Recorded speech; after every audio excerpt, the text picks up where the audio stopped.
Et sinon, économiquement, vous pensez que qu'est-ce qui va se passer économiquement dans les années qui vont arriver? Bah écoutez, c'est très simple.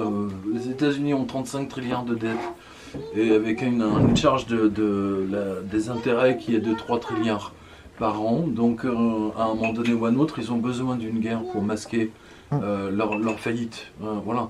Et donc l'Europe sera l'une des victimes de leur immense escroquerie de la planche à billets, alors que tous les BRICS, eux, vont s'en sortir très bien.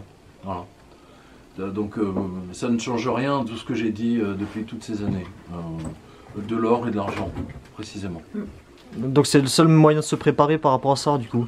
Bah, ça dépend de ce que vous avez, mais en tout cas ceux qui pensent qu'ils vont s'en sortir avec une assurance vie, ils peuvent se brosser, c'est clair. C'est de la dette, l'assurance vie. Pardon? C'est de la dette? Oui, bien sûr, c'est de la dette. Bah, ils disent précisément à tout le monde que quand vous mettez votre argent en assurance vie, ils vont construire des HLM pour les migrants. Donc le programme est clair, net et précis. Ils l'annoncent, hein, ils s'en cachent même pas. Vu la guerre qui paraît inéluctable en Europe par rapport au conflit russe-Ukraine, qui peut s'élargir à toute l'Europe au final, c'est un risque. Hein. Est-ce que le mieux ce serait pas de partir de l'Europe et aller dans un autre continent?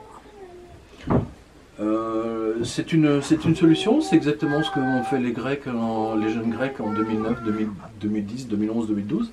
Ils sont tous partis dans des pays étrangers, voire au Moyen-Orient. C'est une solution, effectivement, pour fuir